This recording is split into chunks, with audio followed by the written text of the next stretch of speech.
De hoje é uma mensagem que fala de liberdade, porque afinal o suicídio é uma escolha, não é? E Deus nos dá a liberdade de escolha. E vamos aprendendo na consequência das nossas escolhas a melhorarmos com o tempo, com os séculos, a qualidade das nossas escolhas. Ele não nos tira a liberdade de escolhermos tirar a própria oportunidade reencarnatória pelo suicídio. Mas é claro que, como toda escolha, nós somos os donos também da consequência. Vejamos então a mensagem 133 do livro Palavras de Vida Eterna, do Espírito Emmanuel, psicografia de Chico Xavier, e o título da mensagem é Em Torno da Liberdade. As palavras destacadas por Emmanuel são de Paulo de Tarso escrevendo aos Gálatas. No capítulo 5, versículo 13, nos diz Paulo: Porque vós, irmãos, chamados à liberdade, porque vós, irmãos, fostes chamados à liberdade, mas não useis da liberdade para dar ocasião à carne, antes, pelo amor, servi-vos uns aos outros. E Emmanuel comenta as palavras de Paulo nos dizendo o seguinte: quanto mais se agiganta a evolução intelectual da Terra, mais se propagam reclamações em torno da liberdade. Há povos que se batem por liberdade mais ampla. Aparecem os chamados campeões da liberdade, levantando quartéis de opressão e esfogueadas legendas de rebeldia. Fala-se em mais liberdade para a juventude. Pede-se liberdade para a criança. No entanto, basta uma vista de olhos nas máquinas aperfeiçoadas do mundo moderno para que se reconheça o impositivo inevitável da disciplina. O automóvel corre, vencendo barreiras, mas se o motorista foge do equilíbrio ao volante ou se desobedece aos sinais do trânsito, o acidente acontece. O avião devora distâncias, transportando o homem através de todos os continentes, no espaço de poucas horas. Todavia, se o piloto não atende aos planos traçados na direção, o desastre não demora. Louvemos a liberdade, sim, mas a liberdade de construir, melhorar, auxiliar, elevar. Ninguém na Terra foi mais livre que o Divino Mestre. Livre até mesmo da posse, da tradição, da parentela, da autoridade dos homens. Entretanto, ninguém mais do que ele se fez escravo dos desígnios superiores.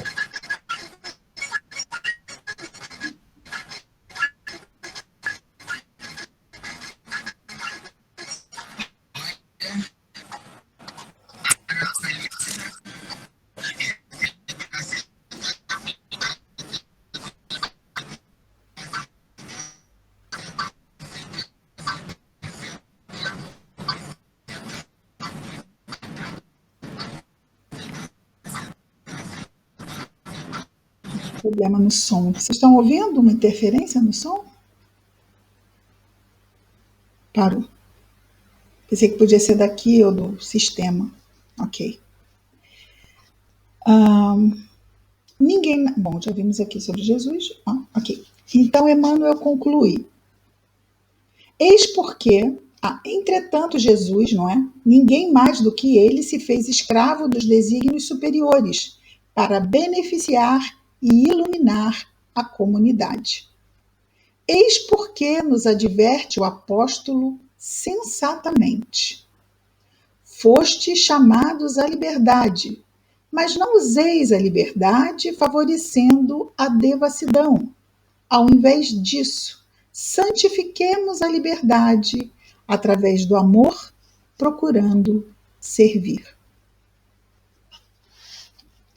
Vamos orar? Vamos orar a Maria, nossa Mãe Santíssima, que ampara os suicidas, espíritos tão sofredores, através de todo o planeta Terra, confiados esses corações às suas mãos e ao seu coração maternal pelo próprio Mestre amado. Maria Santíssima, obrigado, Senhora, pela oportunidade do trabalho e pelo amparo que os nossos irmãos tão sofredores recebem de Ti e dos Teus tarefeiros, da Legião dos Servos de Maria. Que as Tuas bênçãos possam estar com todos nós, mas Te pedimos em especial, Senhora, pelos nossos irmãos de humanidade, encarnados, que neste momento estejam pensando em suicídio. Ampara-os, sustenta-os. Ampara também, Senhora, os nossos irmãos desencarnados, levados pela infeliz escolha do suicídio. Abençoa-os também, Senhora. Que as Tuas bênçãos estejam sempre em nós e entre nós, Maria amada, graças a Deus.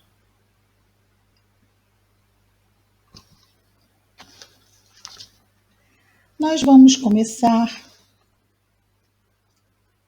primeiramente, saudando a todos que aqui estão. Neste momento, somos 24, e dizendo que esse seminário é uma festa para os nossos corações e comemora 2 aniversários muito importantes. O aniversário de Dr. Bezerra de Menezes, que reencarnou como Bezerra de Menezes, Adolfo Bezerra de Menezes, em 29 de agosto de 1831, lá no Ceará, e que deixou como herança para todos nós uma vida que nos inspira e que nos incentiva a enfrentarmos as nossas lutas. Não por outra razão, o Lar Espírita Servos de Maria foi fundado no seu aniversário há 8 anos atrás, no dia, obviamente, 29 de agosto de 2012. Então, temos aqui 2 aniversários, e é claro que Dr. Bezerra de Menezes trabalha trabalha para Maria de Nazaré em muitas ações que visam o tratamento de obsessões e a assistência a suicidas. Inclusive, Dona Ivone do Amaral Pereira, a médium que recebe a obra Memórias de um Suicida, foi várias vezes com ele em desdobramento do sono físico, com o Dr. Bezerra, não é? Ele desencarnado e ela desdobrada do sono físico, para socorrer suicidas. Ela tinha uma vibração que favorecia, em virtude de também ser uma suicida reencarnada. E nós vamos trazer hoje a história da obra Memórias de um Suicida. Essa obra foi publicada pela Federação Espírita Brasileira em 1955. É considerada a 5ª melhor obra espírita do século XX. Ela é realmente uma preciosidade em termos não apenas de história, mas de conteúdo doutrinário, sem sombra de dúvida. No entanto, essa história foi escrita muito tempo antes. Ela foi escrita em 1926. O espírito era um literata Camilo Castelo Branco, grande escritor português, que, embora quisesse que ela colocasse seu nome na obra, ela não fez. Optou por Camilo Cândido Botelho.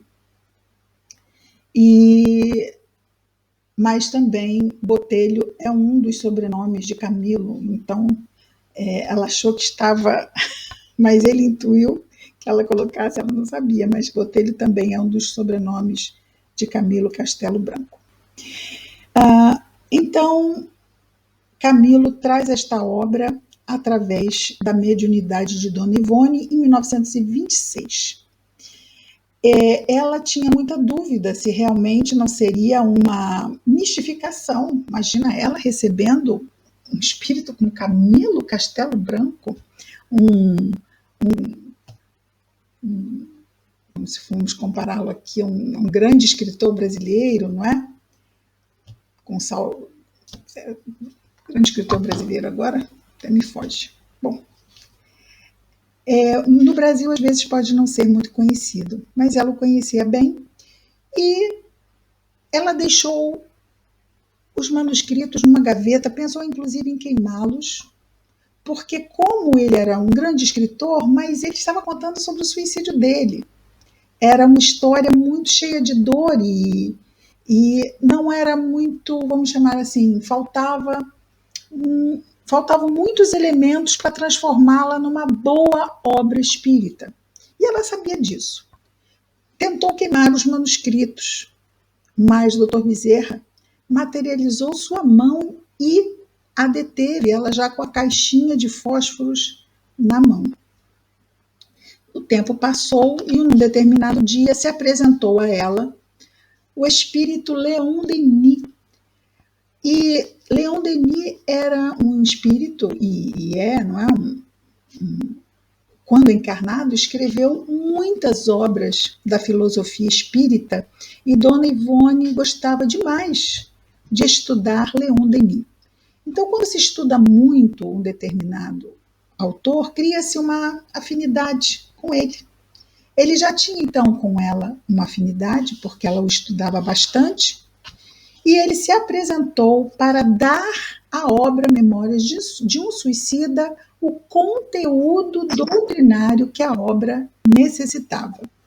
E aí foi feito todo um trabalho e Memórias de um Suicida perdeu muitas páginas, porque Camilo Castelo Branco ele tem uma característica literária descritiva, ele descreve muito as cenas, então foram centenas de páginas que foram extraídas do livro, porque eram páginas de narrativas de cena, deu-se mais foco à história e ao conteúdo doutrinário. Após isso, então, quase 30 anos depois da recepção dessa obra, ela foi publicada. Não podemos esquecer que essa obra fala de uma organização no mundo espiritual que em 1926 era, por muitos espíritas, negada. Então, um médium, mulher, isso fazia diferença. Isso fazia diferença. Lúcia, vou pedir para você desligar seu microfone, tá bom? Obrigada. Isso fazia diferença. Me dei uma perdidinha. Sim, então o que acontece? Exatamente entre 1926 e 1955, nós tivemos o lançamento do livro Nosso Lar, em 1944. E Chico Xavier, que já tinha no seu currículo Parnaso de Além-Túmulo. Parnaso de Além-Túmulo deu a Chico Xavier uma notoriedade de qualidade mediúnica inquestionável. Foi uma obra muito estudada e muito corroborada na veracidade da origem daqueles poemas que estavam ali registrados em Parnaso. Então, quando nosso lar traz a organização que se dá no mundo espiritual, com médicos, hospitais e seguranças, houve um grande impacto no movimento espírita. Mas de 44 a 55 já era um outro momento. Então, quando chega Memórias de um Suicida, ela é recebida como, vamos chamar assim, como deveria ser, dando um enfoque à importância de preservarmos os encarnados desse tipo de ideação infeliz, e não mais o foco seria como está organizado o mundo espiritual. Sim, isso já tinha ficado para trás. Então, Camilo Castelo Branco é o autor espiritual, Ivone do Amaral Pereira, que reencarnou em 1900 como Ivone do Amaral Pereira, mas que na encarnação imediatamente anterior havia se suicidado por afogamento e havia ficado como suicida internada na colônia que veremos hoje na história Memórias de um Suicida. Ela sai dessa colônia porque ela estava dentro do, vamos chamar assim, era uma colônia que atendia Portugal, as colônias portuguesas, também o Brasil, mas ela não era brasileira nessa encarnação, não é? Então, o consultor doutrinário, vamos chamar assim, dessa obra é Leon Denis. Nessa obra nós temos a história de Camilo, que se suicida em 1890. Então, lembremos aqui. Essa obra foi recebida em 1926. Dona Ivone era uma jovem, 26 anos, e ela me conta que para receber obras densas doutrinariamente, mediunicamente falando, e essa é uma obra densa nesse sentido, a idade do médium conta muito. Então, ela estava no pleno vigor das suas energias vitais para receber essa obra, e ele havia se suicidado através de um tiro no ouvido. Por quê? Porque ao se ver idoso, ficou cego e não aceitou a cegueira. Ele, como outros tantos de sua época, ao final do século XX, um homem da literatura e outros tantos de outras artes e outros tantos das ciências, eram ateus. Não acreditavam em Deus, não acreditavam na espiritualidade. A vida valia a pena enquanto valia a pena ser vivida. Se não valesse a pena ser vivida, vamos embora. E deixamos aqui como herança a nossa história e viramos poeira. Mas é o choque de todo suicida, não é? É chegar e ver que de poeira não tem nada. Não é? Vamos começar ali no quadro falando sobre algumas questões relacionadas ao suicídio.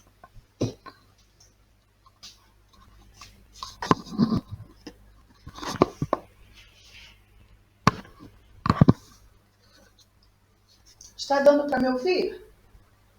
Ok? Bom, nós quando reencarnamos, essas informações que eu vou dar, elas são importantes para a gente entender por que o suicida é um espírito tão perturbado, por que ele está habitando zonas tão ruins do invisível. Será que é castigo de Deus? Primeira coisa que a gente se pergunta, é castigo de Deus? Não. É por razões puramente físicas, razões materiais. Todos nós, ao reencarnarmos, recebemos uma cota de energia, nós somos espíritos imortais que no mundo espiritual habitamos, não é? Nos expressamos através de um corpo. Um corpo. Só que não é um corpo de carne, é chamado corpo espiritual ou perispírito. Esse perispírito, ele não tem ligação com o mundo físico. Então, quando um espírito desencarnado necessita se expressar nessa dimensão física, ele necessita de um fluido. Os fluidos, não é? São inúmeros, todos provêm do fluido cósmico universal, que é a matéria-prima básica, Mas esse fluido em especial, ele se chama fluido vital. Esse fluido vital, então, nós recebemos uma quantidade de acordo com o tempo que passaremos encarnados na nossa próxima, ou a encarnação que estamos nos preparando para entrar. Se nós recebemos uma cota, como se fosse uma pilha, para 60 anos, outros recebem para 20, outros para 5, outros para 100 anos, e nos suicidamos, vamos imaginar que recebemos uma cota de fluido vital de 80 anos. E nos suicidamos com 30 anos. Isso dá uma diferença de 50 anos. Imaginemos que existe, então, um restante de energia para ser consumida num corpo físico que foi destruído. Porque essa energia é uma energia que faz com que eu me manifeste no mundo físico, neste corpo. Eu animo este corpo através desse fluido vital. Então, existe uma malha que liga o perispírito ao corpo físico, chamado duplo etérico. É ali que fica o fluido vital, no duplo etérico. Então, como se fosse aquela cola, né, que vai unir o corpo espiritual, célula a célula, ao corpo de carne. E com o tempo, não é, vai possibilitando, porque esse corpo aqui, ele tem como, se for programado para 60 anos, eu espero que não, que está próximo, mas se for programado para 60 anos, ele ainda tem aí energia vital para manter esse trabalho desse espírito que está reencarnado se manifestando através deste corpo. Mas, então vejamos, existe um duplo etérico que une esses dois corpos e faz com que nós, espíritos, nos manifestemos aqui, nesse plano encarnado, só que eu, anulo a ligação que eu tinha com esse corpo, através do suicídio. Então vejamos, imaginemos, né, que esse corpo aqui está caído, e aí eu surjo aqui, vamos imaginar, pum, né, sumiu. Aí volta só o corpo espiritual. Só o corpo espiritual. Mas esse corpo espiritual, vamos ao nosso exemplo. Eu tenho 30, tinha que viver até os 80. O meu corpo de 30 jaz morto. Mas eu, no meu corpo espiritual, estou com energia vital para mais 50 anos de expressão no plano físico. O que temos aí, senão o que podemos configurar como um grande problema? Um grande problema. Essa energia não devia estar num corpo espiritual sem corpo físico. Essa energia é para promover a expressão no mundo físico através da reencarnação. Então, esse fluido vital que fica, vamos dizer assim, impregnado no desencarnado, é o que vai causar todos os problemas dele. Quer dizer, grande parte, porque aí vamos ter também uma consciência que vai entrar, chamar num tipo de surto, não é? Num tipo de crise, que não surto, um tipo de crise, uma crise grave. Porque nós somos, por mais que a gente tente, algumas vezes, alguns de nós, possamos evitar essa verdade, essa realidade. Quando desencarnamos, estamos frente à verdade, não há mais como evitar. Sim, somos imortais. Sim, não morremos. O que foi que eu fiz? E aí entram complexos psíquicos de dor relacionados a essa escolha infeliz. Então nós temos que esse fluido vital encharcando Dificulta também o próprio pensamento. Dificulta o pensamento, faz com que esse espírito não consiga pensar direito, não consiga se levar nem pensar, porque ele não tem condições morais para isso, mas ele fica chumbado em regiões inferiores, como a nossa. Né? Nós estamos aqui no chão do umbral. Isso é uma região dentro do umbral muito inferior. A região mais inferior do umbral é onde estamos, que é a crosta. Então, esses espíritos ficam também com um outro efeito colateral profundamente ruim do suicídio, que é, eles mantêm vínculo fluídico com aquele corpo morto, caído. Aparentemente está morto, mas mantém vínculos fluídicos, não todos, porque se fossem todos, não tinham morrido, mas mantém vínculos fluídicos com o corpo físico. O que quer dizer que o corpo começa a se decompor e o meu corpo espiritual sente, eu sinto o corpo, se for, vamos imaginar, o próprio Dona Ivone conta sobre isso, quando ela se jogou no rio e morreu afogada, ela conta que ela sentia os peixes mordendo o seu corpo. Ela sentia o decompor. Isso deve doer, né? Sentir o corpo se desfazer.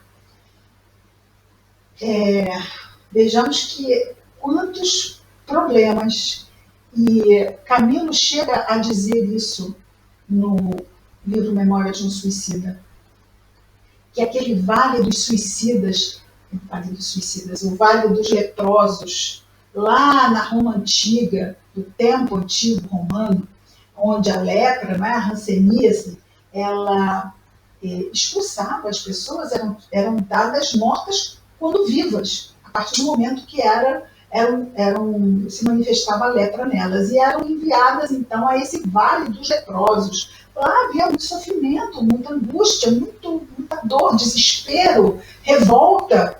Mas ele diz que o Vale dos Leprosos é uma instância suave comparada às dores e os sofrimentos superlativos que nós vamos encontrar nos suicidas e em outro vale que os abriga, a maioria deles, né, muitos deles, que é o Vale dos Suicidas. Acho que falta dizer o seguinte: o que acontece então com o espírito suicida encharcado desse fluido vital? Que já vimos aqui, que faz com que ele também, inclusive, fique numa espécie, não sei se todos entenderão a palavra, num looping, que é aquele disco riscado, para quem é mais antigo, né, aquele disco que a gente botava na vitrola e tinha o risco e ele ficava o quê? Repetindo, passava no risco e ele repetia. Assim é a mente de um suicida. Ela repete a cena do suicídio. Por quê? Porque é a cena do trauma. O suicídio provoca no suicida um trauma. E isso vai se repercutir, é claro, quando ele reencarna para superar a questão do suicídio. Né? Então, muitas vezes, se jogou de uma janela, ele não pode ficar perto de alturas, porque ele sente um conflito entre a atração e o pânico. Por que será que isso acontece? Isso não quer dizer que todo mundo que sente isso, por favor, né? Uma receitinha de bolo. Certo? Então, eles são levados... Por que eles são levados para o famoso Vale dos Suicidas? Isso é uma coisa importante. Também é castigo? Não. Não tem nada de castigo. Porque eles são muito densos, eles não podem ser levados direto à colônia espiritual. A colônia espiritual, ela fica aqui nesse plano. Vamos imaginar. O Vale dos Suicidas fica mais abaixo. Por quê? Porque os suicidas, assim que cometem o ato, eles estão tão densos por causa desse fluido vital, que eles estão em regiões muito baixas. E é onde fica o Vale dos Suicidas. O Vale dos Suicidas pertence à colônia espiritual, tá, gente? É um departamento da colônia, mas é num plano inferior vibratoriamente falando, o Vale dos Suicidas. Acima da colônia, nós temos 3 planos aqui. O vale, a colônia, onde fica o hospital e os departamentos que vamos ver, a colônia. E acima, nós temos um outro, que é a cidade, o quê? Também aqui ligada à cidade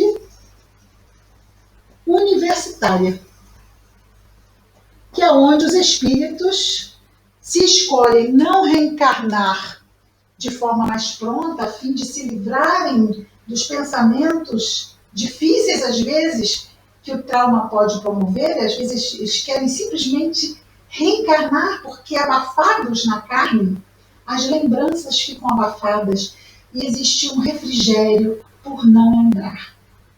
Mas, escolhendo essa mais pronta reencarnação, eles terão que, ao desencarnar, não pelo suicídio, né? Porque se for pelo suicídio, claro que eles vão ter que voltar para lá. Mas não pelo suicídio, eles voltam para a colônia. Todo suicida é recebido na colônia, reencarna. Somente se ele desencarna, não pelo suicídio, é que ele é liberado e volta para a sua colônia espiritual de origem. Todos nós temos as nossas. Vamos imaginar, a gente costuma sempre trazer a colônia nosso lar, porque é a mais conhecida. Saímos da colônia nosso lar, reencarnamos. Há um suicídio, não vamos chamar de nós, mas a pessoa sai do nosso lar, reencarna, comete suicídio. Não volta para o nosso lar. A pasta dela vai lá para a colônia correcional Maria de Nazaré, que existe várias em todo o planeta. A pasta da pessoa vai para a colônia correcional Maria de Nazaré, ele é interno nessa colônia, ele reencarna tutelado pela colônia correcional dos suicidas, Maria de Nazaré. Se ele desencarna sem se suicidar, ele volta para a colônia, recebe a alta, isso se ele se prepara, né? E volta para a colônia de origem.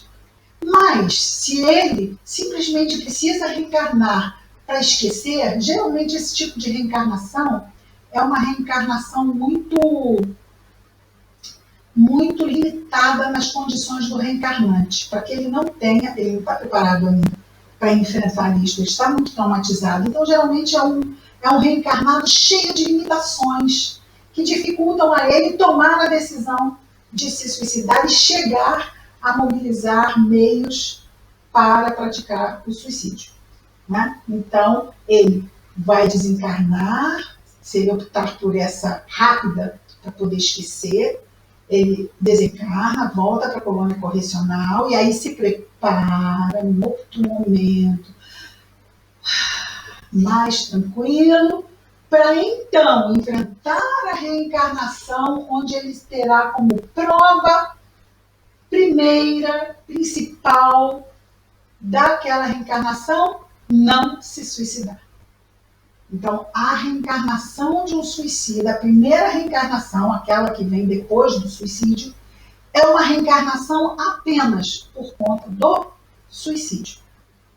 Ele vai vir para expiar o valor da vida que ele não deu, que ele precisa dar. Porque se a gente não dá valor à vida, como vamos adiante? Como vamos adiante? Não conseguimos andar. Então isso é importante. Uma vez desencarnando pelas vias do planejamento reencarnatório, ele então recebe a alta da colônia correcional Maria de Nazaré e retorna à sua colônia de origem, no caso do nosso exemplo, nosso lar, que seja. Ok? Acho que agora já demos algumas informações bem básicas para darmos início à nossa história. Como vamos fazer a nossa história? Nós vamos fazer assim. Vamos colocar na tela principal as imagens. Tá? Então, eu vou entrar no arquivo. Vou botar aqui, partilhar. Eu vou partilhar a tela com vocês e vou entrar no arquivo. E aí vocês vão passar a ver apenas as imagens e nós vamos falar sobre a história. Tá bom? Tudo bem até aqui? Aqui dentro do paredinho. Tem muitas pessoas que estão sem câmera, mas tudo bem. É só a gente anotando e no final a gente conversa. Vamos lá. Partilhar tela.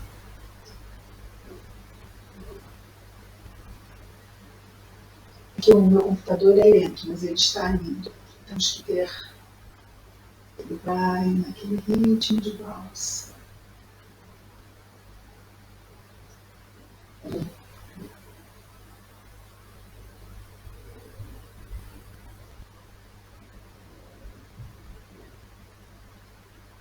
Partilhar, muito.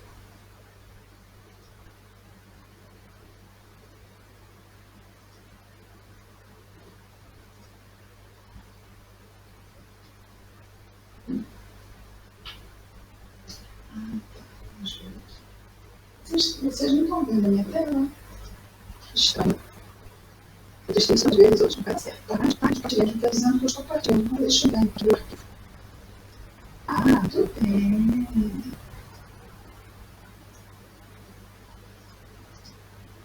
Aqui. Estamos todos vendo? Priscila, está vendo? Tá? Muito bem. Vejamos então essa nossa primeira imagem, a imagem dos créditos. Apenas aqui para a nossa informação, né? Nós já vimos aqui, apenas precisamos destacar que os desenhos foram feitos pelo artista Mozart Couto, Estúdio Cena e Ação, produção Seara Espírita Mãos Unidas, com autorização da Federação Espírita Brasileira. Nós vamos ver 5 personagens principais na nossa história, 5 suicidas. E o nosso principal, o autor, inclusive, né, nós já dissemos que por causa da cegueira ele deu um tiro no ouvido. Teremos o Jerônimo, que teve ruína nos negócios, deixou 3 filhos, esposa, ele também deu um tiro no ouvido. Temos 2 outros que não são muito, a história deles não é muito contada, é o Belarmino e o João do Azevedo. Belarmino de Queiroz e Souza, ele cortou os pulsos porque estava tuberculoso. Quer dizer, não aceitou a tuberculose e cortou os pulsos. E o João do Azevedo não tem um motivo identificado e ele se envenenou. Já o Mário Sobral ele tem uma história mais dramática um pouco, se é que pode ser uma história mais dramática. Mas o que acontece? Por que ele acabou optando pelo suicídio? Porque ele foi um homicida. Ele cometeu um homicídio e a culpa pelo homicídio o fez, então, se suicidar.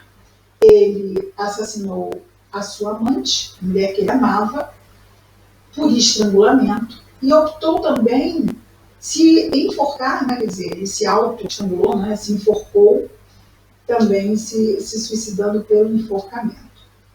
O diretor da colônia espiritual, o diretor do hospital que eles ficam internados, se chama Teócrito.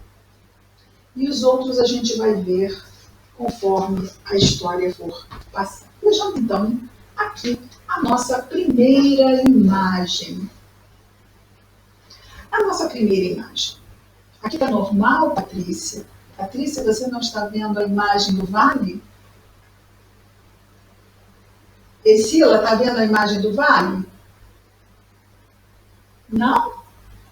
Eu estou com o meu celular e estou vendo a imagem do vale. Peraí. Priscila, mostra com o dedinho se sim ou se não. Se você está vendo ou não está vendo. Não está. Não está vendo. Então, peraí que eu vou voltar. Mas alguém está vendo? Regina, no computador não. Ok, então peraí. Ok, já percebi o problema. Porque no meu celular está dando. Então eu vou voltar. Vou voltar. Aqui diz, está a partilhar a tela. Mas não estão vendo. Opa. E Cleia, você está vendo? A Cleia está vendo? Está vendo o vale? Agora eu tirei, Cleia, mas você estava vendo o vale? Estava, a Cleia estava vendo. Por que vocês não estão vendo, então? Eu vou fazer assim, só um instantinho. Vou, vou perguntar para vocês. Quem não está vendo o Vale está no celular ou está no PC? A Escila está no celular.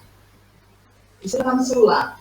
Regina, você está no celular ou está no PC? Cris, eu estou no celular e eu estava vendo Vale, agora que eu não estou vendo mais. Então, quer dizer, os celulares estão vendo, todos os celulares estão vendo Vale, é isso? Nós estamos só com problemas. Não, a Escila no celular. O celular eu estou vendo. Eu também, Cristina. Eu também. Alguém está no PC? Eu também estou vendo. Tá? Eu também estava vendo o Eu celular. não estou mais. Ok. Eu estou vendo também, não estou mais. Eu tirei nesse momento, agora tá? Só para tentar resolver o problema de quem não está vendo. Tirei nesse momento, mas eu vou voltar. Mas é só para poder dar voz a vocês, para ver o que está acontecendo. Quer dizer, tem gente no celular que não está vendo, é isso. E tem gente no PC, tem gente no PC que não está vendo? Alguém está no PC? PC, tem alguém no PC que está vendo? Não tem ninguém no PC, está todo mundo no celular, é isso? Não, eu estava no computador, Cristina, e eu estava vendo tudo direitinho. Você estava vendo, Roberta? Estava assim. Tá. Alguém pode me, além da Patrícia, não está vendo, é isso?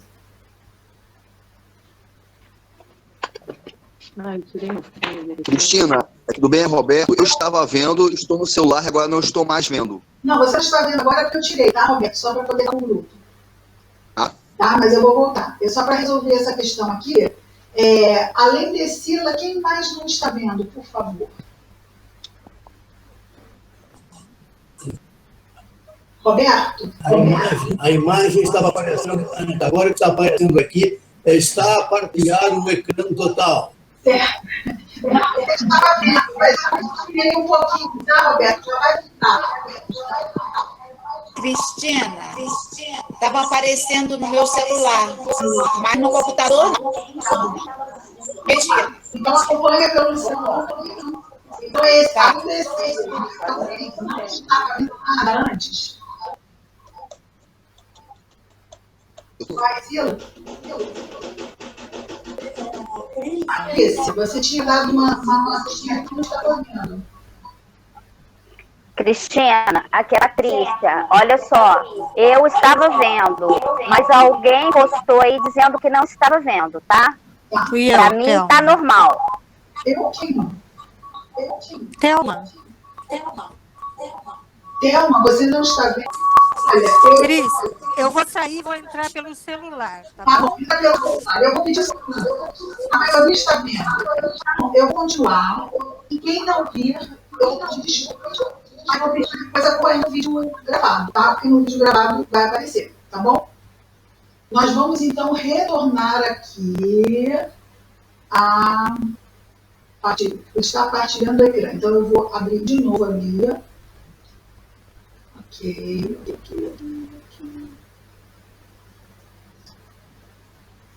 Tudo bem? Todos vendo? Agora está no PC está aparecendo, Cristina. Ótimo. Eu vou pedir. Hora de despedida, blá, blá, blá, blá. Ótimo. Eu vou pedir um favor para vocês. Vamos desligar os microfones, está bem? Eu deixei eles ligados e para eu voltar lá para desligar, eu tenho que sair de novo daqui da. Vocês podem fazer isso? Obrigada. Muito bem. Então vejamos aqui que eu deixei o microfone lá do outro lado. Vocês devem estar me ouvindo mal. Muito bem, vamos lá. Vamos começar aqui a nossa história. Estamos no Vale. O livro começa com uma descrição do Vale, a fim de primeiro nos situar. Esse primeiro capítulo da primeira parte, ele tem o título de... A primeira parte tem o título de Os Réprobos. Os réprobos são os culpados, certo? E culpados diante da própria consciência, né? Culpados diante de si mesmos. Então, vamos ver isso aqui, uma descrição, antes de entrarmos na história do Camilo, uma descrição do Vale dos Suicidas. O Vale dos Suicidas, aqui nós estamos vendo luz, porque o artista mesmo diz que colocou aqui um raio, vocês estão vendo o raio? Um raio para iluminar, para dar uma ideia do como seria. Porque é um lugar assim, escuro, vales íngremes, um cheiro a podre muito forte. Ah, que bom, Thelma, que você conseguiu pelo celular. um vale íngreme, escuro, frio, molhado e um cheiro muito ruim. E esse é o vale. Parece que o chão é de piche, sabe? Piche, aquela matéria preta, viscosa. Assim também é o chão do vale. E ali ficam, então, no vale, os dementados pela dor e pelo remorso, em virtude do suicídio. Por toda parte, uivos e choros sinistros, pragas, insultos e berros. Verdadeiro ranger de dentes nas trevas exteriores, conforme as advertências de Jesus.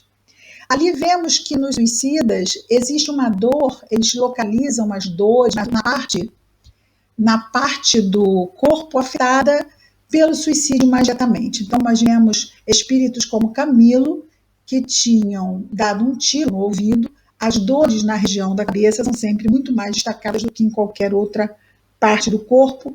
É o local, podemos chamar de inferno, temporário. Lembrando aquilo que falamos da energia vital. Assim como, quando estamos encarnados, a nossa energia vital vai fluindo, permitindo que continuemos encarnados ano após ano, cumprindo o que foi determinado no planejamento reencarnatório. Se saímos antes, continuamos com aquela mesma cota e a energia continua fluindo. Então, muitas vezes, eles são colocados no vale durante o período que continuariam se estivessem encarnados. Ao final desse período, que essas energias vitais, então, elas se escoam de forma definitiva, como se tivesse terminado o tempo da encarnação, eles estão como que, enfim, desencarnados e aí podem estar sendo resgatados e levados para a colônia. Eu vou pedir para quem deixou o microfone aberto desligar, tá bom? Muito bem. O que acontece ali nessa colônia, que vamos ver também ainda no capítulo 1. De tempos em tempos, chega na colônia, nesse Vale dos Suicidas. De tempos em tempos, entra nesse vale uma caravana. Essa caravana é uma espécie de, vamos chamar assim, de carros trazidos por cavalos, uma coisa bem densa, uma representação bem densa do transporte. Temos defensores, guardas armados com lanças, todos hindus. Por que hindus? Por que a figura do hindu é tão comum, tanto entre aqueles que vão ao vale para levar e buscar os suicidas que são lá deixados e depois retirados para levar para a colônia, são hindus, e porque também lá na colônia espiritual nós vamos ver muitos hindus, inclusive o próprio diretor-geral do hospital, também Teócrito, é um hindu. Por que hindu? Se é uma colônia que recebe, aqui na história nós vemos a maioria, não é, portugueses. Por que hindus? Porque os hindus são orientais, e eles têm o que falta nos ocidentais, que é controle mental. Nós temos a nossa mente, sabemos, não é? A nossa mente é como aquele cavalo desembestado às vezes, que a gente quer colocar no freio e temos dificuldade. Já os hindus, eles têm esse controle mental. Eles têm uma forma diferente de entender e trabalhar os seus pensamentos. E esses trabalhadores, não vamos esquecer que no mundo espiritual não tem português, hindu, brasileiro, nem árabe e judeu, né? Nem cristão, nem muçulmano. Tem aqueles que trabalham para o bem e aqueles que estão afastados do bem. É isso que nós vemos fora das fronteiras da carne. Simples assim. Então, no mundo espiritual, o que há é uma fraternidade ampla. Por alguma razão, é interessante porque o que nós temos no caso da falange, não é, dos servos de Maria? É porque são suicidas portugueses? Não, é porque são espíritos suicidas. Então, isso exige um tipo de trabalhador extremamente qualificado para lidar com esta mente. Os lugares onde essas mentes são encontradas são lugares de muita dor. Não apenas o vale, para nós que aqui estamos, seria muito difícil nós passarmos 15 minutos no Vale dos Suicidas e vermos os horrores que lá estão em mentes tão caóticas. Então, para entrar lá, é preciso uma qualidade mental muito diferenciada. É o que nós vamos ver na falange dos servos de Maria, da Legião dos Servos de Maria. E vemos a flâmula, e ele fala algumas vezes sobre isso. Eles levam essa flâmula da Legião dos Servos de Maria, tanto no vale, quanto nós vamos ver hasteado na colônia. Quando eles vêm também à costa para a reunião mediúnica, colocam também na casa espírita esta bandeira.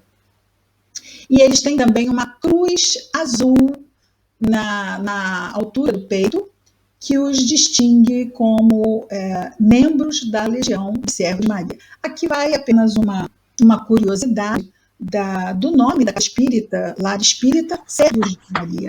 Os Servos de Maria não são os trabalhadores da casa espírita, certo? Os Servos de Maria são os espíritos da Legião. Vamos pedir para desligar. Vamos voltar. Não tem.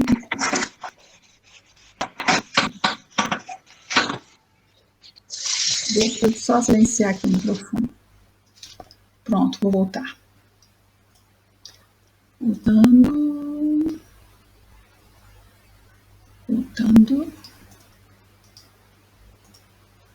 Vamos lá. Opa. Volta. Muito bem. Então, o que nós vamos ver também é que, de tempos em tempos, surge homicidas a caravana da Legião dos Servos de Maria. Ela chama aqueles que já estão em condições de serem resgatados, que já estão com a cota do fluido vital esgotada ao nível de possibilitar a transferência para o hospital da colônia correcional, certo? Então, aqui nós vemos que eles protegem. Atrás desse que leva a bandeira, nós temos uns espíritos que são aqueles que vão procurar, que vão resgatar. Muitas vezes eles têm que ir dentro das cavernas, buscar os espíritos que lá estão, procurar, porque nem todos estão aqui à frente. Muitas vezes esses que se aglomeram em torno da caravana, muito desesperados, porque querem sair dali. E vem uma forma de sair dali. Então eles tentam ir desesperadamente, só que é claro que é uma forma de ataque, não é? Porque eles querem forçar o resgate, e isso obviamente não vai acontecer. Eles são chamados nominalmente. Para a gente ter uma ideia, parece que é um grande caos aquilo ali. No entanto, o hospital sabe onde está cada espírito, cada caverna é numerada, sabe-se quais são os espíritos que estão em cada caverna. Então, eles sabem exatamente, eles chamam o nome todo da pessoa, né, do espírito desencarnado, o nome dele, da última encarnação, é claro, e aonde ele se encontra, quando é a chamada para sair dali. Vejamos, então. Aí começa a história de Camilo. E no capítulo 2, não é? Começamos aí a história de Camilo. Vemos aqui, ele dá um tiro no ouvido, mas olha, Camilo não era jovenzinho assim não. Nós podemos ter que esse homem está assim, uns 40, alguma coisa. Camilo já era um homem e ele tinha uma barba que cobria a boca e já era um senhor idoso, acho que tinha 60 e poucos anos. Olha, senhor idoso, eu estou quase lá. E ele tinha o cabelo branco, né? Mas aqui ele está bem forte. Não era forte assim, não. Mas, de qualquer forma, assim se deu. No meio dos livros, em sua casa, um tiro no ouvido. O que vemos aqui? Ele está atordoado e ele não percebe. Ele era cego, lembra? Nós falamos que ele era cego, foi por isso que ele cometeu o suicídio. Ele sai, ele fica sem saber, ele vê tudo escuro e não entende o que está acontecendo, ele sente muitas dores no corpo todo e em especial na cabeça, na região do ouvido, é claro, e sente o sangue escorrendo porque a sensação física do momento do trauma. O barulho do tiro é algo que fica e ecoa e acaba, e volta o barulho do tiro, e volta o barulho do tiro, e o sangue escorrendo é algo que fica ali. Ele fica um tempo até que ele decide sair dali. Ele levanta. Quando ele levanta, ele sente o cheiro pútrido e pensa: como é que pode estar cheirando tão mal a minha cama? Aí ele começa a tatear nas sombras, tropeça e põe a mão e sente que ele tem um túmulo, tem uma tampa, e fica desesperado. E ele começa, então, ele sai, vai para a cidade, né, vai para a rua, e começa a ouvir. Ele era um homem muito famoso, né? E ele começa a ouvir as pessoas comentando sobre o suicídio de Camilo Castelo Branco. E ele questiona. Ele já tinha tentado pedir ajuda em casa, ninguém tinha ouvido. Ele foi ao hospital pedir ajuda, ninguém ouvia, ninguém respondia a ele. E aí ele começa a ouvir as pessoas dizendo que ele tinha se matado. E ele começa a ficar muito perturbado. Como assim? Não, mas eu estou vivo, eu estou vivo. É decepção, né? O que acontece depois? Ele começa a vagar pela cidade, fica mais ou menos uns 2 meses nisso, até que ele começa a ser levado para o centro de uma praça, onde haviam reunidos mais uns 200 espíritos. E hindus em cavalos, assim como nós vimos ali na caravana do Vale, juntam um grupo de 200, mais ou menos, 200 suicidas. Veja que eles não levam um a um. Eles passam um tempo, e ficam ali uns 2 meses. Vejamos como era alto o índice de suicídio. Eles foram juntando aquelas pessoas no centro da praça, e ele reclamando, o Camilo reclamando, ele não era criminoso para ser tratado daquela forma. Mas é claro que os batedores hindus não falavam com ninguém, simplesmente iam lá empurrando os suicidas para o centro, para agrupá-los. E foram encaminhando-os, então, saíram dali e os foram encaminhando, por fim, para... desculpa, esse aqui é ele andando pela cidade e ouvindo. Olha que interessante. Aqui um está botando 2 homens conversando e um coloca o dedo no ouvido, como a contar que o Camilo tinha dado um tiro no ouvido, não é? Ele, então, vendo a cena do suicídio repetir-se. Conseguimos ver os filamentos, as linhas que estão saindo a partir dele, essas linhas que saem aqui do pescoço, essas linhas com um brancozinho. Essas são linhas que são os vínculos fluídicos que o prendiam, esse é o corpo espiritual dele, não é? Que o prendiam ao corpo físico. Então, enquanto na morte natural, os laços fluídicos, eles vão se dissolvendo naturalmente, aquela longa doença. Então, nós vamos ver que a pessoa vai desencarnando em vida, não é? Que os laços vão se enfraquecendo, e exata. E não há isto. Mas quando é um acidente e eles são rompidos bruscamente. Mas são rompidos bruscamente, vamos imaginar que um homem de 40 anos sofra um acidente. Esse acidente está lá no seu planejamento reencarnatório, mais ou menos a época que ocorreria aos 40 anos. Como está o fluido vital dele aos 40 anos, quando ele sofre o acidente? Os laços fluídicos estão tensos, vigorosos, fortes? Não. Parece forte, mas logo ali eles estão prontos para não existir mais. Porque ele tinha apenas 40 anos de carga de fluido vital. Então, quando vem aquela morte brusca, mas é uma morte brusca no espírito que desencarnaria aos 40 anos. Então, está tudo certo. Não há isto que estamos vendo aqui. O que estamos vendo aqui, e o que é narrado por Camilo, e eu acredito aí que Leon Denis deve ter ajudado bastante, mas é claro que a descrição de Camilo, né, ele viu, é como se fossem, sabe aqueles cabos de luz que arrebentam e ficam batendo no chão e aquelas chispas de energia, de luz, ficam saindo do cabo? Ele diz que os fios fluídicos são assim, eles ficam jorrando energia. É uma energia mesmo, forte. E assim são esses fios fluídicos que estão ali se soltando do corpo espiritual de Camilo. E vamos lá no vale, né? Eles chegam no vale. Enfim, eles atravessam lugares tenebrosos e entram nesse esse vale? Esse vale, por pior que pareça, e é uma cena muito forte, essa cena do vale, eu acredito que acho que é a cena mais forte desse trabalho, muito bem inspirada, e o artista ele segue exatamente as descrições do livro, ele é um médium, né? Então a narração está muito bem feita. Lembrando que a luz aqui dessas cores é tudo no escuro, não é? Mas você fica muito tempo no escuro, você se acostuma. O que acontece? Nós estamos vendo ali, no canto esquerdo, um espírito que coloca a mão na garganta. E vemos acima dele a imagem dele mesmo enforcado. Então ele plasma aquela imagem da desencarnação dele. Temos no canto direito, esse é no canto esquerdo, no canto direito nós temos um espírito em pé e nós vemos os punhos ensanguentados como quem teve os pulsos cortados por si mesmo, né? Nesse do primeiro plano nós vemos mãos cortadas. Assim, eu acredito que isso foi um esforço do artista em mostrar talvez o que o próprio espírito esteja, assim, vamos dizer assim, traumatizado com o que aconteceu. Poderia ser um retalhado também, tá?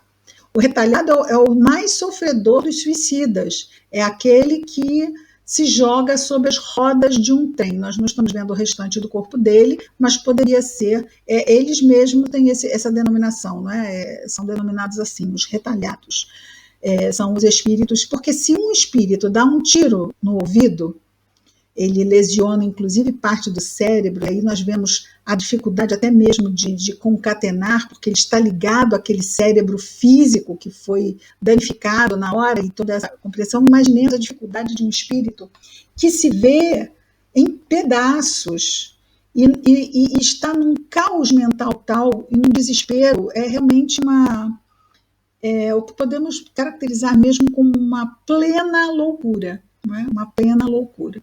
Todos eles com laços fluídicos saindo de seus corpos espirituais, muitos laços fluídicos, o fluido vital, não é? Estão ali porque ali eles estão em segurança. Isso é importante destaquemos, porque eles ficam guardados nesse lugar, que é um lugar vigiado, é um lugar cercado, é um lugar que ninguém entra e ninguém sai. Eles podem tentar fugir, vou por aqui, vou por lá, podem passar anos tentando fugir, não consegue. Ninguém entra e ninguém sai desse vale, a não ser com vamos chamar assim, com o salvo-conduto, com a determinação da colônia correcional.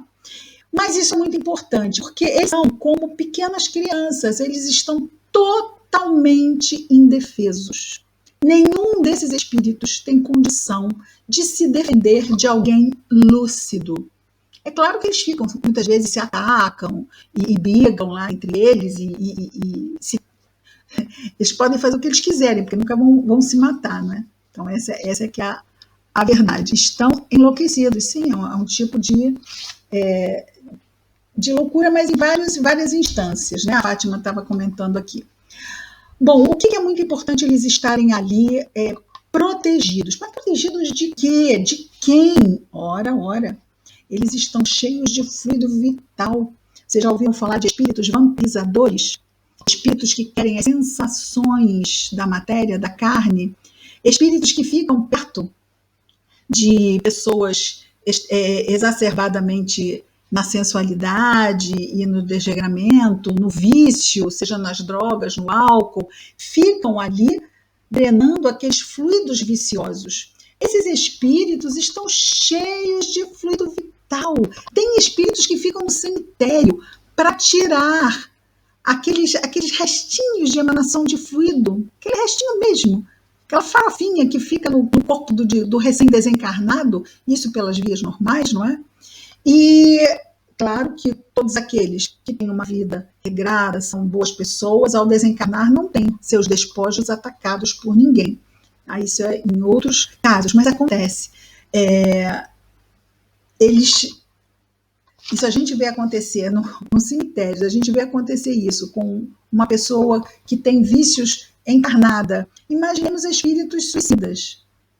Eles precisam ser muito bem protegidos, porque podem ser alvos fáceis de falanges trevosas que os querem para os vampirizar. Estão cheios de fluido vital. Então, eles são colocados ali, protegidos, para não serem usados por seres, né, por espíritos trevosos, em virtude desse excesso de fluido vital que eles têm. Pode acontecer de suicidas serem sequestrados por essas falanges trevosas e serem levados e presos em organizações trevosas? Pode acontecer. Quando o suicida está ligado ao crime, está ligado a essas falanges já em vida. Nós vemos isso acontecer com a própria Dona Ivone, quando ela se suicida no livro da Bretanha. Como é? Alguém esquecido? Bom, você sabe. O terceiro livro da trilogia, diga-me qual é? Dramas da Bretanha? Não, Priscila, drama? Qual é o nome? Alguém escreve. Eu estou conseguindo ver as mensagens. Estou tão chique hoje. Depois do Cavaleiro de Lumière, é Drama da Bretanha, não é isso? Isso, Drama da Bretanha. Muito bem. Lá em Drama da Bretanha, ela se suicida grávida, levada por uma obsessão. E o obsessor, que tinha um vínculo com ela muito forte, por quê? Porque ela se sentia culpada de todos os crimes que o obsessor a acusava. Então ela era praticamente já, tanto que foi ele que a induziu ao suicídio. Vejamos a ligação que os dois tinham, não é? Na verdade, ele era um pai, cujo filho ela fez muito mal, então ele se tornou obsessor dela e a induz ao suicídio. Nesse suicídio, que ela se joga de um penhasco, ela é levada para uma organização e depois, é claro, depois foi socorrida, foi retirada, mas por menos que se fique, é um lugar muito, muito ruim de se estar. E assim, é um dos muitos trabalhos que são feitos pela falange que atende aos suicidas, é também socorrer esses suicidas que possam ser sequestrados por falanges criminosas. Eles também são amparados e são feitos grandes trabalhos de resgate desses espíritos. Vejamos então aqui a nossa próxima imagem. Um determinado dia, Camilo está lá, né, já no vale, né? Esse determinado dia, 13 anos depois, é que a gente perde a noção do tempo em lugares assim, não é? Ele ficou 13 anos no Vale dos Suicidas. Então, essa cena que nós estamos aqui acontece em 1903. Chega, enfim, várias vezes que ele já viu a caravana chegar no vale, enfim, o seu nome e o dos outros colegas da caverna, que também tinham se suicidado mais ou menos na mesma altura que ele, eles são chamados nominalmente, o nome completo, o número da caverna, e dizem, encaminhem-se ao carro 4B, que é esse carro que vemos aqui. E do lado de fora tudo é sujo, tudo é mal cheiroso, tudo é imundo, e quando eles entram nessa espécie de carruagem, vamos chamar assim, ela é branca por dentro, ela é toda branca. A gente pensa, mas eles não estão imundos, vão sujar tudo, quem limpa depois? Mas não vamos esquecer que isso tudo se dá no mundo espiritual, certo? Então é uma limpeza não é feita com pano e detergente, né? Olha, tem alguém que está com o microfone ligado, por favor, desliga o microfone. E aí, então, eles são levados. Vejamos aqui como os batedores ficam protegendo aqueles que estão entrando, cada um amparado por um, aqueles que estão entrando, porque outros tentam, como nós já vimos, não é? Investir contra na esperança de serem também levados, achando que é assim, mas não é. Olha o tamanho do holofote que está em cima do carro. Excelente imagem também. E aí chega a caravana, chega a colônia correcional da Legião dos Servos de Maria. É uma fortaleza que nos lembra muito uma fortaleza medieval, inclusive ela fica rodeada por um fosso e tem uma ponte levadiça que é descida apenas quando caravanas chegam ou saem para o trabalho. Por quê? Para evitar invasões. Essa colônia, embora esteja numa região vibratória acima do vale, ela ainda está numa região vibratória muito inferior, ok? Então, é uma região não tão escura, tanto que quando ele sai ali da região do vale, ele percebe que já há vento, já há luz, mas quando ele olha a região, é uma região triste, desolada. E quando ele entra ali em cima, nós vemos a torre de vigia. Vemos esses grandes holofotes que partem para toda a região em volta, porque a torre de vigia ela vai cuidar da segurança da colônia, mas não só isto. Na torre de vigia nós vamos ver, porque vai ser um dos departamentos que vão ser visitados. Na torre de vigia também são feitas as buscas a suicidas. Eles têm uma espécie de, como se chama aquele telescópio, né? Telescópios, que são capazes de achar um espírito no fundo do oceano. Vejamos só que incrível. E são essas as buscas que eles fazem. É claro que não é como os nossos olhos, eles usam outro tipo de recursos, né, para achar um espírito no fundo do oceano. E também na torre de vigia nós vamos ter uma ala onde ficam espíritos muito criminosos, muito endurecidos, claro, suicidas, que também ficam numa ala da torre de vigia. E eles são levados à enfermaria. Na enfermaria, quer dizer, eles tomam um banho, trocam de roupa, mas ainda estão lá sentindo dores, são alimentados. Quanta diferença, não é? E ali nós temos o retrato de Maria, e é uma coisa interessante aqui a presença da lareira, porque é muito comum a presença da lareira dar uma ambiência acolhedora, lembra do lar, não é? E nessa época, na região que eles moravam, em Portugal, um lugar que tem inverno frio, dá esse ambiente acalorado. E no livro fala dessa presença, não é, da lareira.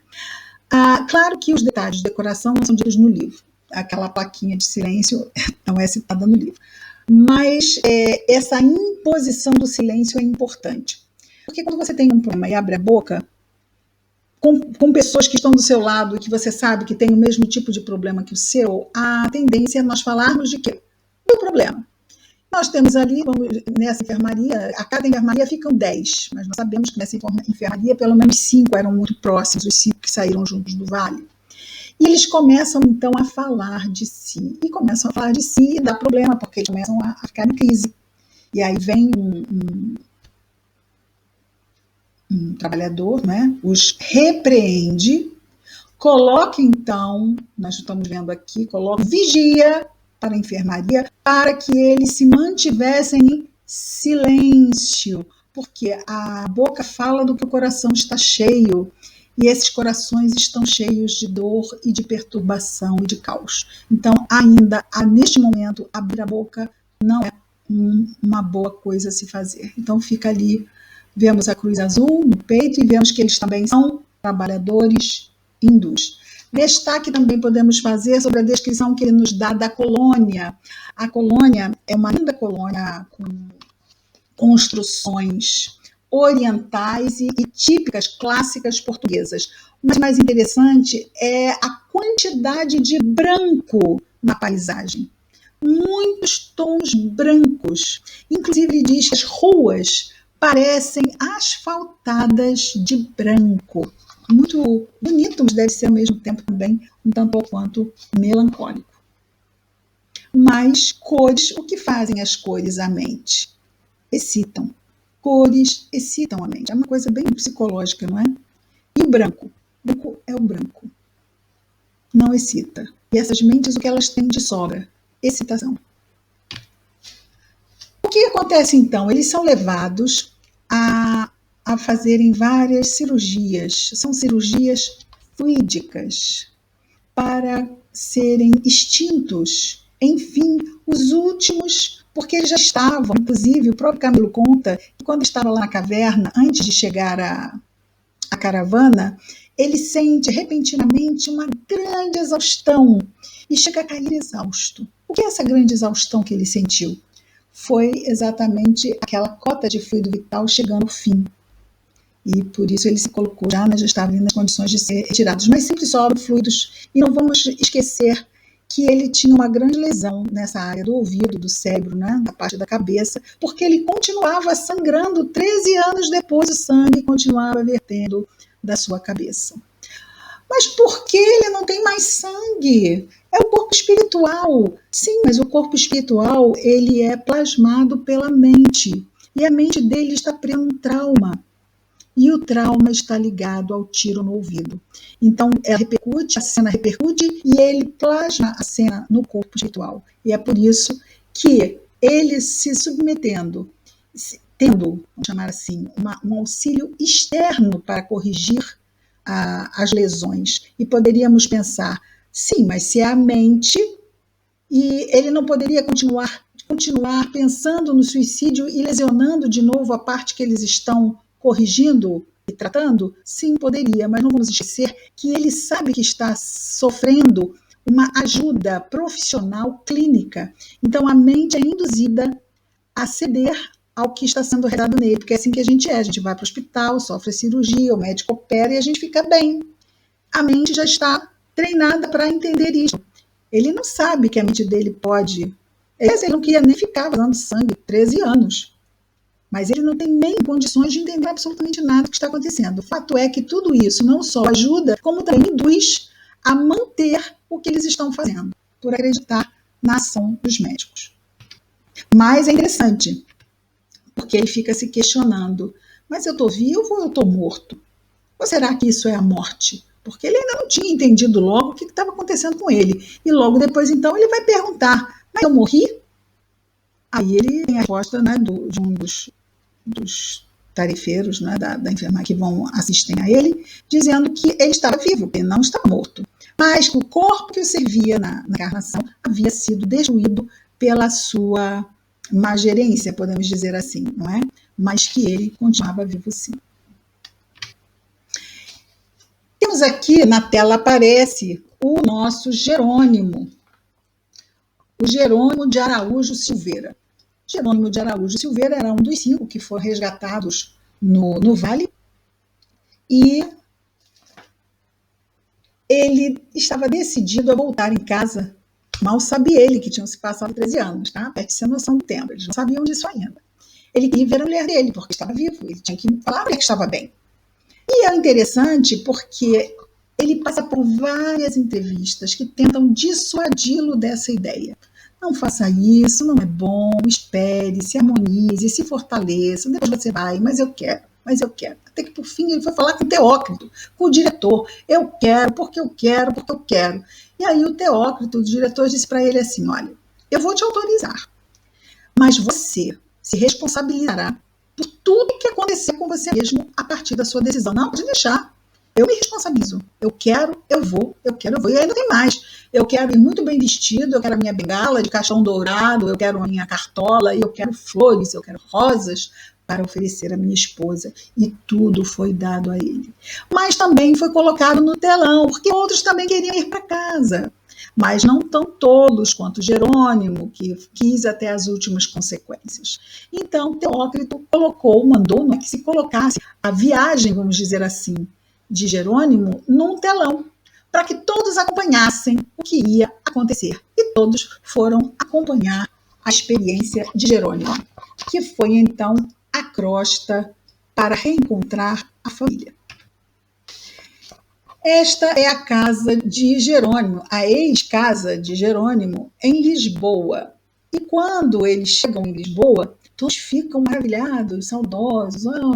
E ele corre para... Olha, já não é mais uma carruagem, vemos? Já estamos num outro nível de densidade. O carro já é diferente, mas lá está a flâmula. A flâmula está sempre ali, identificando quem está passando. Ele sobe as escadas, entra e começa a chamar Margaridinha, Margaridinha. Margaridinha era sua filha, de 7 anos, em 1890. Margaridinha, na verdade, já tinha 20, mas ele procurava Margaridinha de 7. E correu a casa toda e não achou nada nem ninguém, até que ele chama-lhe a atenção uma folhinha na parede, um calendário. E no calendário mostrava a data de 1903. 13 anos haviam passado, ele sai correndo, percebe que os móveis são diferentes, que os habitantes da casa não são mais a sua família, e ele desce e começa a procurar uma vizinhança para perguntar. E aí ele é muito chacotado na rua, o chamam de suicida, os espíritos, né? Os espíritos vadios, os vagabundos da rua também existem, não é? Os espíritos que ficam vadiando pela rua. Começam a dizer para ele: seus filhos... Ele tinha 3, 2 meninas e um menino. Uma das meninas casou com um homem muito bruto. O menino, ele casou, mas acabou cometendo um crime e estava preso. A menina de 7 anos, a Margaridinha, trabalhava no cais, junto com a mãe, e vendia no cais peixes e ilusões, ou seja, também se prostituía. E quem administrava a prostituição da própria filha? A própria mãe. Isso tudo disseram aqueles espíritos a Jerônimo.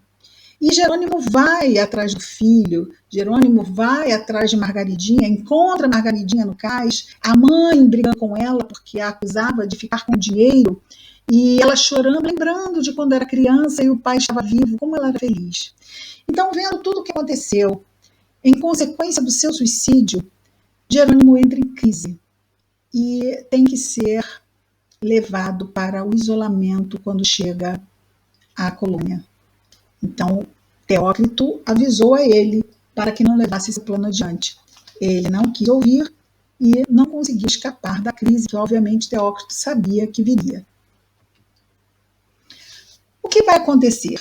Eles vão estar convidados para participar, passados uns meses, logo depois disso, eles são convidados a participar de umas reuniões 2 vezes por semana. Aquele que está ali sentadinho é Teócrito, com o seu turbante e o seu cristal no turbante. E nós temos nessa cena uma tela, temos um aparelho que liga com fios a região cerebral, temos alguém que fica explicando as cenas e um técnico que fica dando ali com as ligações. E temos a assistência, os espíritos, não é? Todos suicidas. Então, por volta de 200 ficam nesses encontros 2 vezes por semana. Para que servem esses encontros? Esses encontros servem para estudar-se o suicídio de cada um. Muitos deles vão se esclarecendo sobre o que aconteceu e vão percebendo que sim, morreram. Acabou a encarnação. Eles conseguiram matar o corpo físico, mas não conseguiram matar a eles mesmos, não é? Então, esse técnico, ele fica ajudando a extrair do desencarnado as memórias do que o levou a pensar no suicídio, do momento em que ele começou a planejar o suicídio, do suicídio propriamente dito e do que aconteceu após o suicídio. Então, é um bom estudo de caso e vamos chamar assim, dos prejuízos inequívocos desse tipo de escolha, que faz com que simplesmente voltemos ao início de uma situação, não andemos para frente de forma nenhuma.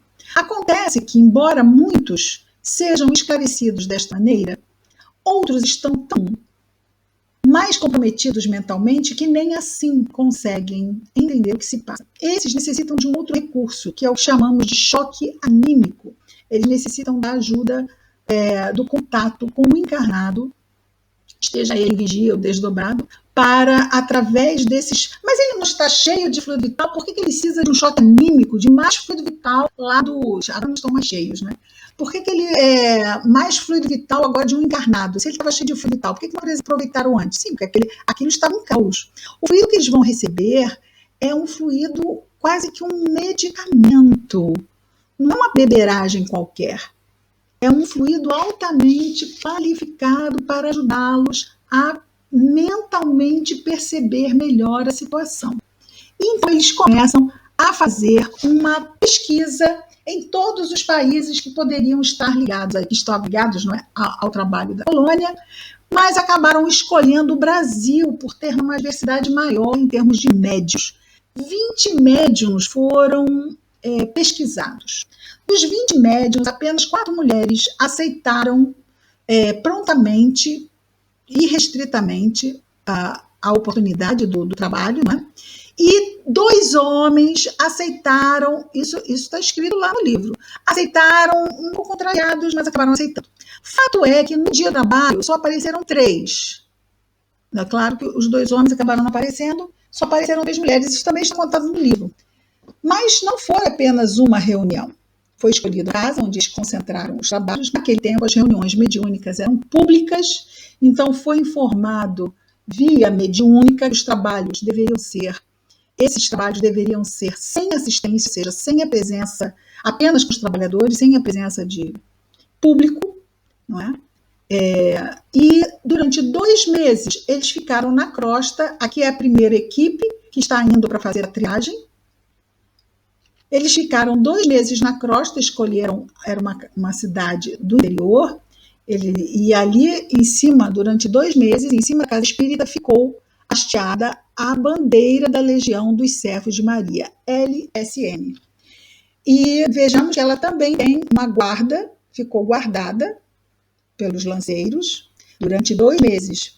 Então, houveram várias reuniões mediúnicas para ajudar os espíritos, mas eles trouxeram os espíritos, mas não ficaram ali na região da casa espírita, nem ali no jardim, não, acampados, nem mesmo dentro da casa espírita. Por quê? Porque a mente dos suicidas, como já vimos, é uma mente muito caótica, de uma vibração muito instável e perturbadora.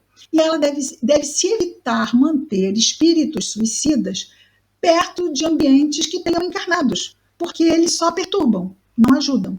Portanto, eles levarem esse grupo de desencarnados suicidas e deixarem na zona urbana era totalmente contraindicado. Então, eles fazem um acampamento fora da cidade, e vamos ver já já este acampamento que é feito fora da cidade. Mas antes vamos ver a reunião mediúnica. Na reunião mediúnica, vemos ali o trabalho sendo feito, e o espírito que está atrás da médium é um retalhado. Ali vemos a médium juntar os papéis, tentar catar os papéis, porque o que o espírito vê são pedaços do corpo, como se os papéis fossem pedaços do corpo dele que ele tenta juntar. Neste momento, então, o trabalho que é feito, as preces, vem do alto, nós podemos ver essa luz que desce. Então, olha o somatório de ajuda que vem. Então, nós temos a ajuda dos encarnados, nós temos a ajuda dos desencarnados da colônia, e agora vem uma ajuda de um plano superior para ajudar esse sofredor que se acalma. E, enfim, quando se acalma, aqui nós temos, não é, a presença do Teócrito, que vai passar a história do que aconteceu com ele, e ele então, enfim, entende o que aconteceu. E assim, durante esses 2 meses, acontece isso também com os demais internos que foram levados para esse tratamento nas reuniões mediúnicas dessa casa espírita no Brasil. O que nós vemos aqui? Nós vemos o acampamento que foi feito fora da cidade para que esses internos pudessem ficar longe dos encarnados, não é? Nós vemos aqui que temos 2 com fiozinhos, estamos vendo? Esse que está aqui agachado, perto de um espírito, perto da árvore, ele tem um fio atrás da cabeça. Aquele que está mais atrás, caminhando ao lado de um outro, com um halo escuro, tem um fio branco saindo por trás da cabeça. São 2 encarnados. Por quê? Porque os médiuns, os trabalhadores da casa, do trabalho mediúnico que estava sendo feito, em desdobramento do sono físico, também eram convidados a ir até o acampamento para visitar os espíritos que eles já tinham, né, que estavam lá sendo assistidos pelas reuniões. Então, o que nós vemos aqui são o que vai acontecendo durante o período que eles ficam aqui. O que Camilo conta? Que foi um contato ali que ele teve com os discípulos de Kardec. Vejamos, ali na colônia nós temos em Portugal, um país em 1903, não é? Um país eminentemente católico, e Camilo estava tendo pela primeira vez contato com os espíritas e com a doutrina espírita, e com a possibilidade de haver esse intercâmbio entre os 2 planos. E aí ele começa pela primeira vez a pensar na possibilidade de escrever aos encarnados para falar dos, vamos chamar assim, dos perigos de um pensamento suicida. Após isso acontecer, o que nós vamos ver? Que eles, então, é dito a eles que eles poderiam visitar as famílias. Mas, para que isso pudesse acontecer, aí passam-se 3 anos, tá? Estamos em 1906 agora. Não é assim pronto, não. O tempo vai passando. Em 1906, eles receberam autorização para visitar as famílias. Mas antes de visitá-las, eles teriam que fazer um estágio para conhecer os departamentos da colônia. Os departamentos da torre de vigia, o manicômio, o isolamento e o departamento reencarnatório. E após isso, eles poderiam visitar as famílias e eles fariam uma grande escolha. É aquilo que nós falamos antes de começarmos aqui, não é? Ou eles reencarnariam logo, e se reencarnassem logo, eles teriam que fazer o processo de alta, se é que a gente poderia dizer assim, em 2 encarnações no mínimo, ou eles se preparariam melhor e poderiam resolver isso, ou tentar resolver isso, porque só vai se saber mesmo durante a encarnação, em apenas uma encarnação. Então, eles começam visitando a torre de vigia. Na torre de vigia, esse aqui é o nosso famosíssimo Agenor Penalva. Mas antes de falarmos do Agenor, vamos falar da torre de vigia, do tipo de tarefeiros que nós vemos na torre de vigia. Os trabalhadores da torre de vigia são espíritos elevados, espíritos que poderiam estar em instâncias espirituais superiores, mas devido à causa de amparo a esse tipo de irmão sofredor, existe uma mobilização muito grande na espiritualidade para amparar os suicidas, não é? Eles trocam turnos de 12 em 12 horas no trabalho na torre de vigia. Então, é isso. Quanto mais evoluído, mais se tem esse espírito de serviço, não é? E aqui nós vemos que esses espíritos não poderiam ser visitados diretamente.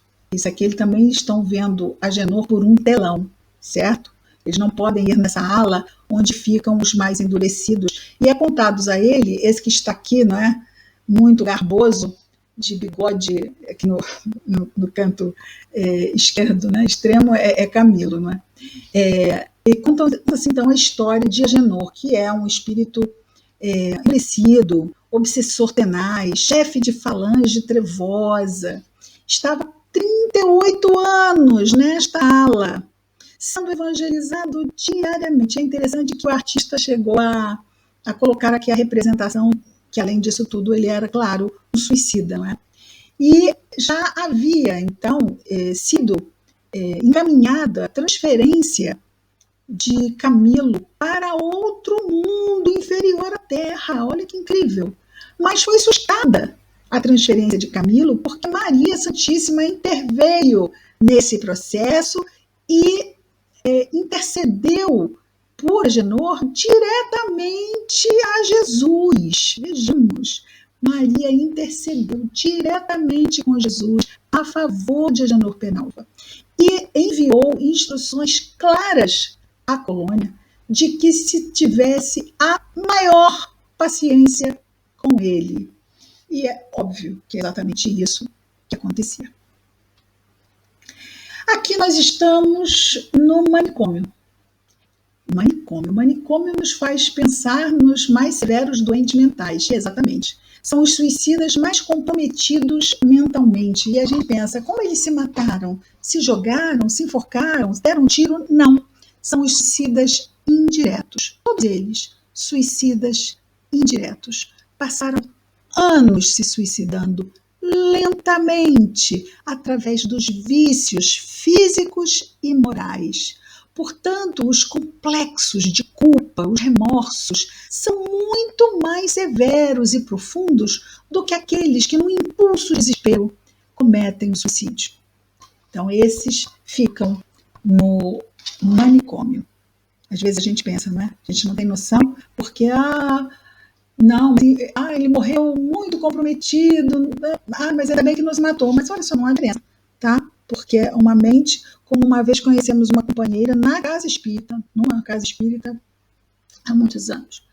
E ela chegava a ter uma cor assim amarelada, ocre. Ela fumava terrivelmente. E ela dizia que ela fumava muito porque ela não tinha coragem de se matar. Então ela estava vendo se, por fim, o cigarro a levava. É uma suicida desse tipo, exato, né? Uma suicida indireta. É o suicídio indireto, que existe o suicídio direto e o indireto. O departamento de reencarnação existem 6 fases. o recolhimento, quando a pessoa, o suicida vai reencarnar, então ele se dá entrada, né? Ele dá entrada nesse departamento. Ali é feita a análise das suas disposições psíquicas e também dos seus créditos e deméritos morais. Depois é feita a programação das recapitulações, é o planejamento reencarnatório propriamente dito.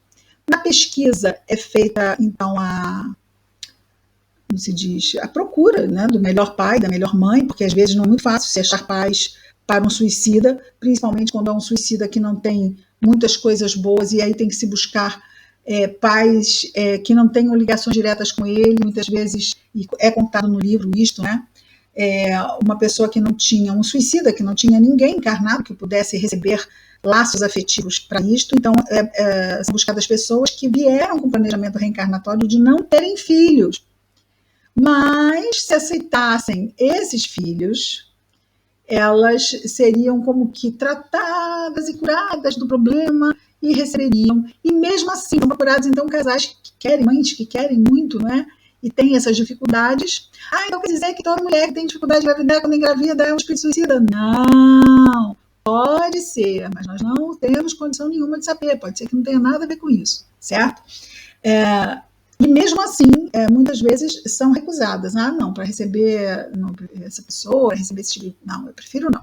Então, nem sempre eles conseguem. É difícil, é muito trabalho a gente dá para os espíritos, né? Por fim, nós temos o planejamento do corpo físico. Existem, então, estúdios, né, que são planejados especificamente os corpos físicos, porque são corpos que vão ter problemas. Esses problemas podem surgir já desde o útero, como podem surgir por um acidente na vida adulta, todos decorrentes do suicídio, tá? E por fim, por último, o laboratório de restringimento do corpo espiritual, já para a união com o ovo, né? A célula ovo ou zigoto, que é a célula fecundada. Estamos aqui no, como é que é o nome? Planejamento do corpo físico. O laboratório de planejamento é praticamente um laboratório de estudo de corpos, né? De estudo de corpos, simplesmente, né? Mesmo órgãos e elementos do novo corpo físico. Aqui vemos o mentor explicando para o reencarnante as necessidades do seu corpo da próxima encarnação, para resgatar o suicídio, né? Também eles passam a fazer, né? Vêm para a crosta, e não apenas acaba a visita, certo? Com esse departamento de reencarnação, acabam as visitas aos departamentos. Então, eles vêm para a crosta, mas não apenas para visitar as famílias, eles também ficam num trabalho de assistir pessoas com ideação suicida. Nós temos aqui Camilo, ao lado, olha que interessante, ele que deu um tiro no ouvido, ao lado de um encarnado que está ali diante, provavelmente, a sua carta de despedida, que é muito comum no suicídio se deixar uma carta, e a arma em punho, a arma na mão, tentando conversar com ele, a pessoa ali muito desesperada, mas há uma facilidade de sintonia entre dois, porque Camilo sabe exatamente a onda mental em que ele se encontra, já que ele passou por isso também. Então é um trabalho muito importante e também vai atuar na própria consciência do suicida, como aqui podemos, né, ver Camilo ficar feliz por saber que pode ajudar outros para que não façam, né, ou não entrem no caminho infeliz que ele entrou. E aí, bom, antes da Cidade de Esperança, nós vamos ver que há que se escolher ou ir para a Cidade de Esperança, nós falamos, né, e se formos nos preparar melhor, fazendo cursos, podemos resgatar em apenas uma encarnação, porque estaremos fortalecidos para enfrentar o desafio. Mas, no caso de Mário Sobral, porque ele escolheu reencarnar logo, não ir para a Cidade de Esperança, porque ele não aguentava mais o tormento da lembrança do assassinato da mulher que ele amava, que ele mesmo tinha perpetrado. E então ele decide ir reencarnar. Só que nessa situação, o que acontece? Ele vai, quando desencarnar nessa primeira fase, ele vai ter que ir para a cidade universitária e se preparar para a grande encarnação, que realmente é essa que vai resolver o problema do suicídio. Essa emergencial não vai resolver o problema do suicídio, simplesmente uma forma de amenizar a dor. Tá bem? Então, eles estão numa Cidade de Esperança que tem Já diferente da colônia, ela tem traços orientais marcantes. Dentro do artista dá já temos mais cor, não é? Já é numa instância acima da colônia correcional. Aqui nós temos as matérias. Que maravilha! Gênese planetária, pré-história, evolução do ser, a tríplice natureza humana, a faculdade da alma, a reencarnação, medicina psíquica, noções de magnetismo, moral cristã, psicologia das civilizações, Esperanto. Que maravilha, não é? Olha e os professores. Nós temos um dos professores que foi uma das crianças que conheceu Jesus. Esse naipe de espíritos que estão a serviço das mentes que precisam se soerguer. Todo esse é um trabalho, é uma causa que é uma causa, a causa mais importante. Qual é a causa mais importante? A criação. São as criaturas. É o crescimento das criaturas. Então existe todo um investimento máximo, porque o suicida é um espírito caído. Ele precisa se levantar, mas ninguém vai levantá-lo, porque ninguém levanta ninguém. Nós nos levantamos. Então são dados todos os recursos para que possam se soerguer, se levantar. Essa é uma aula. Aqui nós vemos uma aula, Souri Omar, esse espírito que conheceu Jesus. E ele conta aqui, vemos aqui o mesmo diadema tirando as memórias, mas não mais as memórias de um suicida, como nós vimos lá nos tratamentos da colônia correcional. Aqui nós vemos o professor usando esse diadema para que fossem projetadas na tela suas memórias. Ele conheceu Jesus, gente. Na tela está Jesus. Jesus trazida na lembrança desse jovem, que se apresenta ainda hoje como jovem. E ele aqui contando sobre Jesus, falando sobre a parábola do semeador. E o que nós vemos? Que Jesus plasmava as imagens do que ele contava. Incrível. É, sinceramente, maravilhosamente incrível.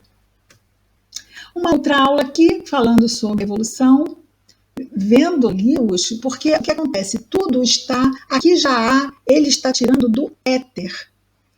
Tudo o que acontece está registrado, imprimido na ambiência. Então, podem ser extraídas as imagens da história no ambiente em que a história aconteceu. Então, aqui nós estamos vendo que esse instrutor está trazendo as imagens do início da, vamos dizer, planetária, né? Vulcões e dinossauros, trazendo também para eles. É interessante a gente pensar assim, mas por que, né, trazer esse tipo de aula? Não vamos esquecer que são espíritos que viraram as costas à vida. O que se fala? Se fala de vida, a vida do planeta, o trabalho de Deus a nosso favor há tanto tempo. Nossa, isso é uma injeção de ânimo, né? Pois é. Aqui começa um outro momento. Nós já vamos passando um pouquinho, mas nós já estamos quase no final. Agora nós estamos na parte em que Camilo é levado a uma espécie de trabalho onde vai se remontar aonde começou o problema dele, que acabou. Porque ele se matou porque ficou cego. Mas a questão é, por que ele ficou cego? Então vamos ver a história de Camilo. E essa história começa, e é colocado de novo, né? O diadema nele é projetado. E nós vamos ver Camilo, então, nessas imagens, no ano 33, sim, lá em Jerusalém. E vemos Camilo. Camilo era um judeu. Mau, ele diz, eu era mau.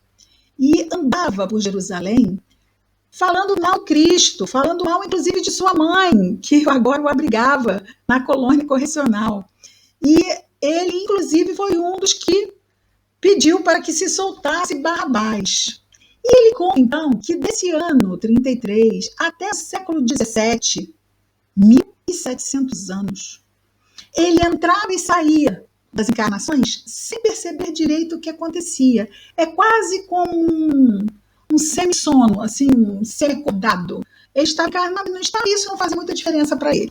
Até que, no século 17, ele nasceu numa família de nobres falidos, nobres pobres, que estavam na Espanha. Esses nobres eram católicos, mas, na verdade, não seguiam a Igreja Católica. Camilo é esse jovem que está aqui, não é? Com um laço no cabelo. Camilo ajudava no jardim, na plantação lá da igreja, porque o pai dele, na verdade, era protestante, mas não podia dizer, né? Ninguém que fosse protestante podia estar na Espanha naquela época. Então ele mandava lá Camilo ajudar o padre para não ter nenhum problema com ele. Quando Camilo ia ajudar o padre, na verdade, o padre, o que o padre fez? O instruiu, o educou, e Camilo começou a pensar que esse padre podia ser uma boa ideia. Esse padre podia ser uma boa ideia. Mas o padre viu que ele não tinha pendor nenhum para o sacerdócio. Disse: meu filho, você quer servir a Deus? Case, você também estava servindo a Deus. E Camilo se apaixonou pela nossa jovem Maria Magda. Maria Magda, eu vou pedir só para vocês verem o cabelo de Maria Magda escuro, tá? Porque no livro diz que os cabelos dela eram escuros.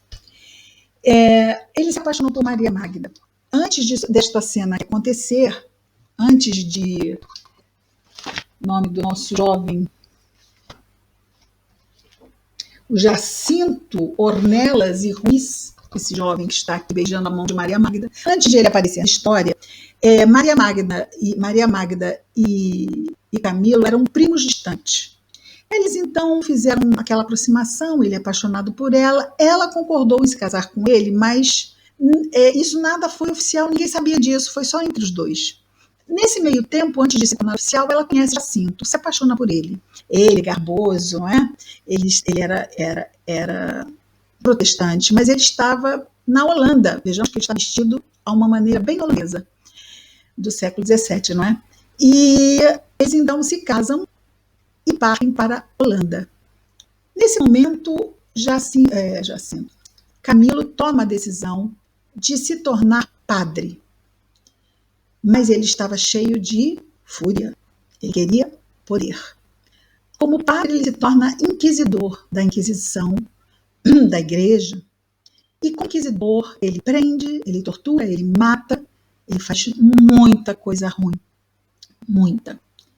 E um belo dia, Maria Magda e Jacinto têm a infeliz ideia de voltar para a Espanha. Ele dá um jeito de que primeiramente ele cura Maria Magda, vejamos a disfarçateza de Camilo. Ele, né, um alto religioso da Igreja Católica, procura Maria Magda, ainda apaixonado, e propõe que eles tivessem um caso. Maria Magda, totalmente ultrajada, manda que ele fosse embora. E ele diz que ela iria se arrepender. Então ele denuncia Jacinto e leva Maria Magda às masmorras para assistir Jacinto ser torturado. E diz a ela que estava nas mãos dela a vida do marido. Ela então cede a Camilo e ele devolve Jacinto a Maria Magda. E ele diz assim: ela só se esqueceu de me pedir que ele fosse devolvido inteiro. Ele devolve Jacinto a Maria Magda, no entanto, ele cega Jacinto com ferro em brasa, cega seus olhos com ferro em brasa. E está aí o motivo da cegueira de Camilo no século XIX. Durante 300 anos, vemos aqui, ele no cantinho da imagem, de rosa, ele vendo Maria Magda receber o esposo em frangalhos, não é? Cego, ajoelhada em prantos, amando este homem. E ele diz que aquela imagem de Maria Magda toca o seu coração. E neste momento, ele muda. E decide, ele não mais faz as coisas horríveis que ele fazia como inquisidor, acaba preso pela igreja, porque não fazia mais o que a igreja queria que ele fizesse, e morre na prisão.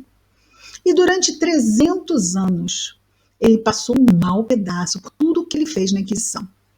Ele resgatou todos os seus crimes, mas faltava-lhe a cegueira que ele impôs a Jacinto. E isso veio no final da história de Camilo Castelo Branco, mas ele não aceitou a cegueira e se matou.